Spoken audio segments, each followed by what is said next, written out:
empower communities, and drive sustainable development. However, for far too long, children with disabilities have faced significant barriers in accessing quality education, hindering their ability to realize their full potential.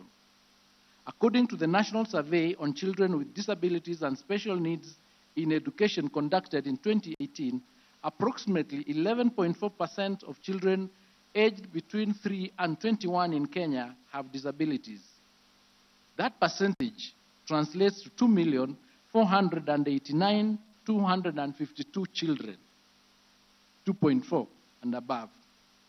The survey identified several challenges faced by children with disabilities in the education journey.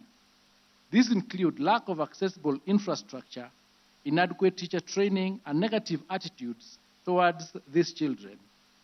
These challenges have resulted in lower enrollment and high dropout rates among these vulnerable groups.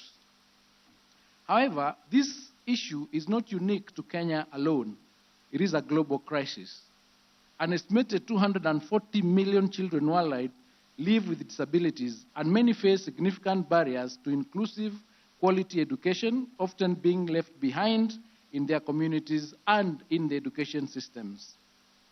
This is a serious concern that requires concerted efforts from government, civil society organizations, and the private sector to address. Ladies and gentlemen, under the leadership of His Excellency the President of our country, we have made significant strides in promoting inclusive education. Enrollment rates for children with disability in special needs institutions and those from marginalized regions has been on the rise. The government's initiatives such as the free primary education and free day secondary education programs have helped to increase access to education for all children regardless of their socio-economic background or abilities. Kenya's commitment to inclusive education is further reflected in our policies and international agreements.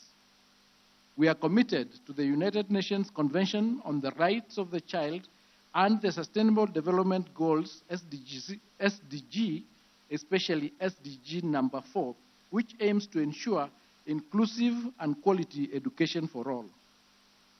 The Kenya government recognizes that education is critical as an enabler of these SDGs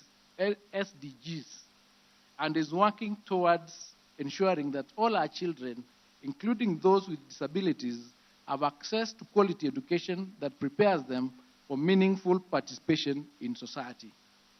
It is, however, not lost on us that even as the government remains committed to ensuring that no child is left behind, significant challenges remain in our pursuit of equitable education for all, particularly for children with disability.